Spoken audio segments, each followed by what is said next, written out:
Bonsoir, chers tous. J'espère que vous allez très bien. Merci encore une fois de nous retrouver avec cette nouvelle vidéo. Continuons toujours avec la section 3, pratiquement le deuxième module, pratiquement les cours de la géométrie analytique. Hier, nous étions arrêtés sur les coordonnées tout simplement d'un vecteur. Alors aujourd'hui, nous allons procéder par la notion de repère orthonormé.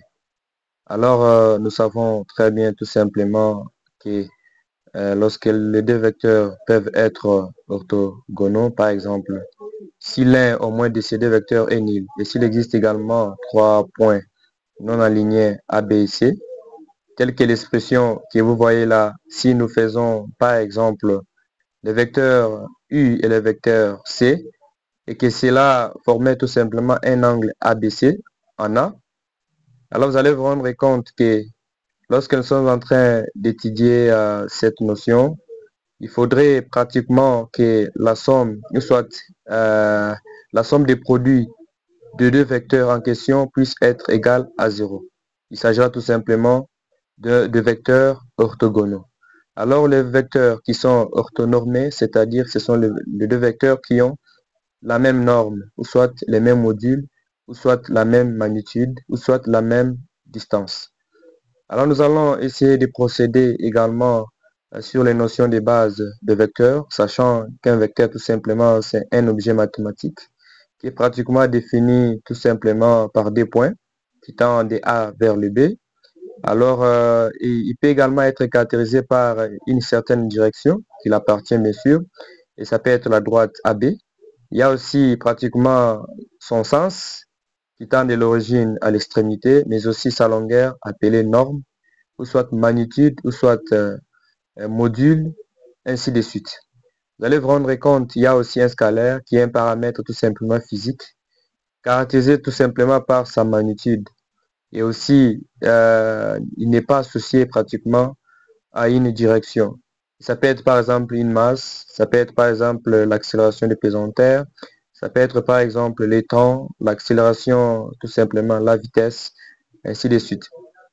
Alors nous allons également essayer de voir les opérations qui peuvent être faites sur le vecteur. Nous avons l'addition, la multiplication. Alors si on veut faire l'addition de deux vecteurs, on doit additionner les deux éléments tout simplement qui ont la même base. Par exemple, 2i plus j. Il y a aussi par exemple 3i plus par exemple j. Alors vous allez vous rendre compte que l'addition se fait entre les éléments qui ont la même base, des i ainsi que j et j. Vous allez vous rendre compte qu'il y a aussi la multiplication de deux vecteurs. Lorsque par exemple le vecteur, lorsque la base i multiplie la base j, ça donne 0. Si la base par exemple i multiplie la base k, ça donne tout simplement 0. Mais si par exemple la base i multiplie la base i, ça va donner pratiquement 1.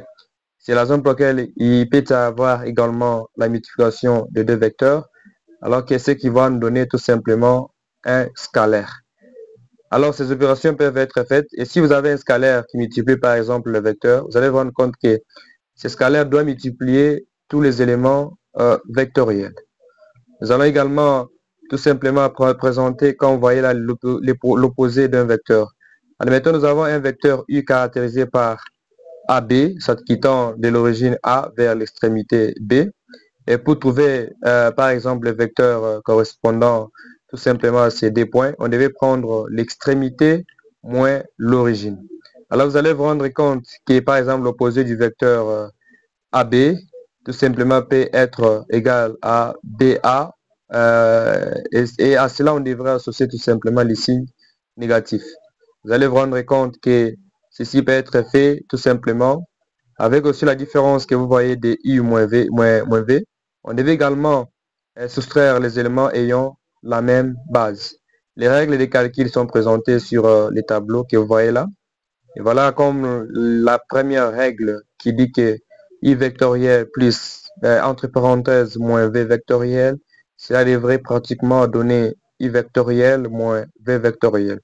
Et si toutes les règles peuvent être appliquées tout simplement pour faire les opérations de vecteurs. Alors on peut parler de vecteurs sans toutefois parler de la norme. La norme c'est quoi? Ça peut être la magnitude, ça peut être les modules, ça peut être la distance. Et ceci peut être calculé tout simplement par la racine carrée des coordonnées, des carrés, des sommes des carrés des autres éléments, soit des coordonnées. Si nous sommes en DD, on peut calculer tout simplement cela par x carré plus y carré. Alors si on est par à racine carrée de x carré plus y carré, si on est en 3D, on devait prendre x carré plus y carré plus z carré. On peut déterminer la norme. Si il y a par exemple il y a des points, on devait trouver par exemple le vecteur qui est appelé le vecteur unitaire. C'est un vecteur qui caractérise les deux points qui tend de A par exemple vers B. On devait trouver cela en suivant toujours la même norme, ou soit les mêmes principes. Alors nous avons aussi les problèmes de collinéarité et coplanarité. Tout simplement, les vecteurs sont collinéaires. Vous allez vous rendre compte que c'est lorsque on essaie de chercher les paramètres K, soit les rapports des composantes vectorielles U et V, soit en ayant leur même base, I et I, ainsi que J et J, devraient être égales à la même valeur. Tout simplement, les rapports devraient être pratiquement égaux.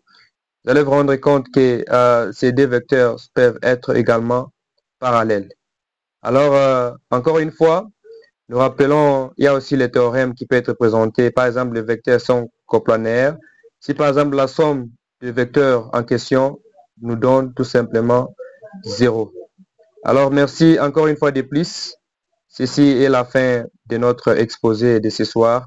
Prochainement, nous allons prendre le deuxième chapitre de la géométrie. Mais avant de passer à cela, nous pourrons travailler quelques exercices ensemble afin de comprendre la théorie. Merci, très bien, et à nous revoir encore une fois. À très bientôt.